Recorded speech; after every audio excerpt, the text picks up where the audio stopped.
Siapa sebenarnya yang dahaka? Sebagai anggota komuniti media bebas yang memperjuangkan ketepatan, ketulusan dan keadilan, Jom Channel berpendapat bahawa kami bukan keseorangan. Marilah kita merentas kembali detik-detik yang melintas di dada media sosial yang menyokong kita agar terus istiqamah dalam perjuangan menentang kezaliman. Pada 12 Januari lalu, Sultan Perak Sultan Nazrin Shah bertitah bahawa rakyat sedang memerhati, mendengar, mengikuti apa yang berlaku di dalam negara ketika ini sambil menyifatkan ujian sedang dilalui kini berpunca daripada perbuatan zalim manusia. Maknanya, bukan Jom Channel dan rakyat Marhain sahaja yang berkata kita sedang dizalimi oleh pemimpin yang tamak. Sultan Nazrin Shah bertitah umat Islam wajib melindungi kesucian agama daripada sebarang bentuk penodaan atau pencemaran berpunca daripada persaingan untuk mendapatkan laba politik. Masyarakat Islam hendaklah dibina daripada kalangan ummah yang mengamalkan cara hidup Islam yang sempurna dalam semua lapangan, merangkumi kehidupan berkeluarga, berjiran tetangga, bermasyarakat dan bernegara. Masyarakat Islam hendaklah diselahkan melalui kecemerlangan ummah menguasai ilmu dan pengetahuan, pekerjaan dan profesion, penguasaan ekonomi dan pemilikan kekayaan serta kehebatan budaya dan keagungan tamadun titah baginda. Sebelum itu, baginda menyindir ahli politik gerombolan tebuk atap ketika istiadat pelantikan Ahli Dewan Undangan Negeri Kota Tampan, Datuk Syahrani Muhammad sebagai Menteri Besar Perak yang ketiga. Baginda bertitah istiadat kali ketiga yang mencatatkan sejarah baharu itu tidak pernah berlaku dalam sesuatu penggal Dewan Undangan Negeri Perak sebelum ini. Tetapi, perkara ini bukanlah sejarah yang mahu dibanggakan. Perkara yang berlaku akan tercatat dalam sejarah sebagai cerminan kegagalan dan bukannya kejayaan.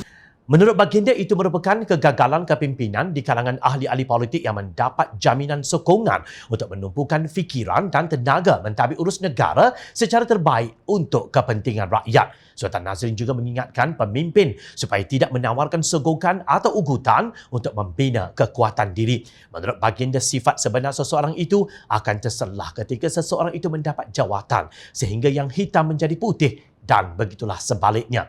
Setelah berkuasa, kekayaan dan harta melenyapkan budaya kesederhanaan dan merendah diri. Dia sebaliknya menjelma sifat sombong dan gelagat bongkak. Justru, baginda menyeru wakil rakyat supaya bersyukur atas kejayaan diri kerana kuasa yang dipinjamkan oleh Allah hendaklah diterima sebagai satu tanggungjawab kerana mereka akan diadili di akhirat nanti. Doa rakyat yang merasakan diri mereka teraniaya tidak ada dinding untuk dimakbulkan ilahi. Janganlah rakyat dianiaya kerana dipengaruhi emosi berdendam dan pemikiran politik yang jumut. Titah baginda. Begitulah titah sini Sultan Nazrin kepada gerombolan tebuk atap yang tidak berhenti-henti bertindak zalim dengan menyekat suara rakyat. Apa golongan zalim ini lakukan ketika pimpinan Pakatan Harapan menyuarakan pendapat bahawa pelaksanaan Perintah Kawalan Pergerakan PKP 2.0 yang telah diumumkan adalah mencukupi untuk mengatasi wabak COVID-19 tanpa perlunya pengisytiharan darurat. Mereka berbondong-bondong membuat laporan polis kononnya tindakan itu menderhaka kepada Yang di-Pertuan Agong. Adakah ayat ini derhaka?